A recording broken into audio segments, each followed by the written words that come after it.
Welcome to the ThriveHer podcast, where we empower women to take control of their unique health conditions and wellness journey during perimenopause and beyond. Our goal is to help you dream big and reach your fullest potential in every part of your life. Each week, the podcast dives into expert insights, natural solutions, and inspiring stories to support you on your journey. And now, here's your host, your no-nonsense naturopath, Rochelle Waite. Perimenopause doesn't begin in your ovaries. It begins in your brain, specifically in the part of your brain that governs calm, the part that decides whether a Tuesday afternoon feels manageable or completely overwhelming, the part that for the last 20-odd years has been quietly receiving a signal that has told you to stand down, to stop firing, to let you rest. That signal's progesterone. And it started declining before you had any idea that any of this was relevant to you. Now, this is not a story about hot flushes. It's not a story about irregular periods or the end of your reproductive years. It is a story of a neurosteroid that was running your emotional regulation, your sleep, and your stress tolerance in the background for decades. And what happens to a woman when it starts to go quiet? Well, let's talk about that. When most women hear progesterone, they think reproduction, menstrual cycles, pregnancy, maybe HRT. That is about 20% of the story. Progesterone's a neurosteroid and it acts directly on your brain, specifically on the GABA receptors. That's the same pathway that anti-anxiety medication and sleep medications target. GABA is your primary brake pedal. It's what your nervous system allows to slow down, to switch off the threat response, to let the body move into rest. Progesterone has been keeping that brake pedal functional your entire adult life. It also buffers cortisol.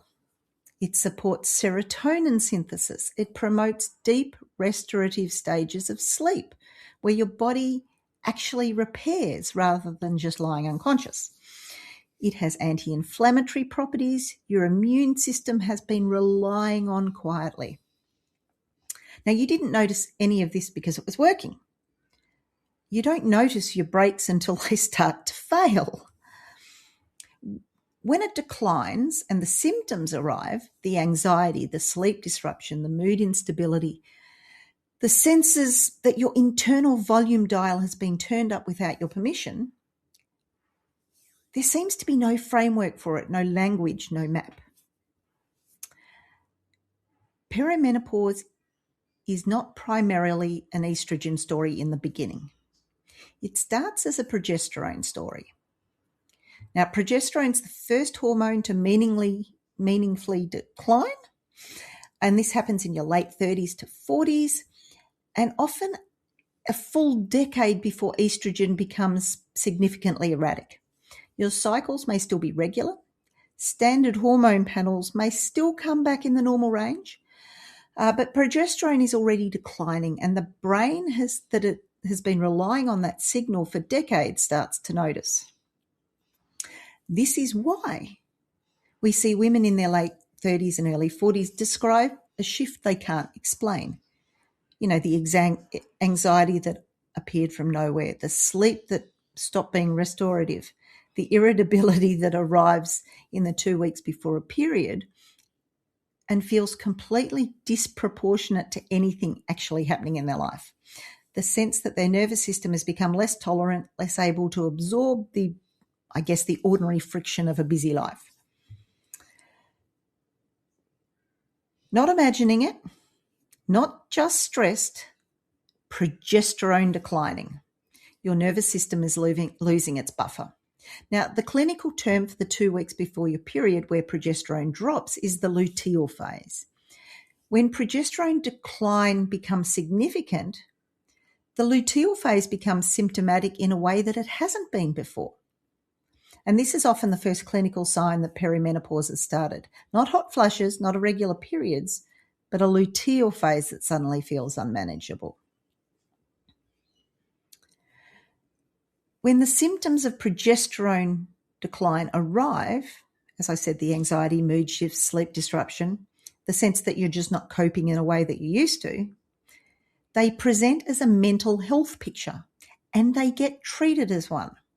Anxiety medication, antidepressants, a referral to a psychologist, when the root mechanism is hormonal, and that goes unnamed. The treatment addresses the symptom and not the cause, and you can spend years, sometimes decades, managing a presentation that actually had a hormonal explanation from the beginning. The reason this happens is not complicated. The symptom picture of early perimenopause and the symptom picture of anxiety and depression overlap significantly. Without the hormonal context, the clinical picture looks identical. With it, the pathway, though, is completely different. Now, what I see consistently in clinic is women who never connected the timing, the fact that it started when their cycle started changing, that it worsens in the second half of every month, and that it arrived without a psychological trigger, no life event, no obvious cause, just a gradual shift in who they were. The hormonal explanation was always there in the pattern, it just wasn't being read. You already have the clinical picture. Your body's been giving it to you for a while. So let's make sure you can read it. Now, declining progesterone looks like anxiety that is worse in the second half of your cycle. It looks like waking between 2 and 4 a.m. without a clear reason. It looks like a nervous system that used to handle a full week without much drama and now finds the same week genuinely overwhelming. It looks like premenstrual symptoms that have worsened over the last year or two. More irritability, more teariness, more breast tenderness, more of that feeling that your skin doesn't quite fit. It does not look like hot flushes. It does not look like irregular periods. It does not look like what most people picture when they say perimenopause. And here is what that means clinically. Progesterone decline is not stress. It is not burnout. It is not anxiety disorder. It can, however, look like all three. But treating any of these without understanding the hormonal mechanism underneath it is treating the smoke and leaving the fire. The symptoms will keep coming back because the mechanism hasn't been addressed. Stress management helps, but it can't replace a declining neurosteroid. That distinction is the difference between managing this stage of life and actually moving through it.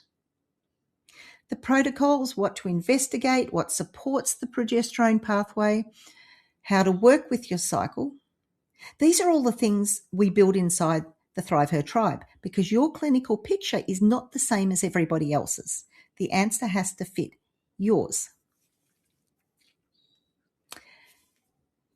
Next week, we're going to talk about the fact that your immune system changed when your hormones did.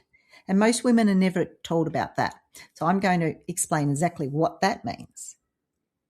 Now, if today's episode gave you a name for something you've been living with but couldn't explain, I want you to do something with that. Because the women who sit with this information and don't act on it are in the same place 6 months from now.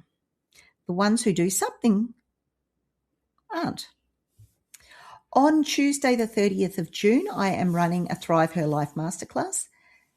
This is a deep clinical session built around exactly this kind of conversation. The hormonal mechanisms that govern how you feel, why the standard picture misses them, what you can actually do.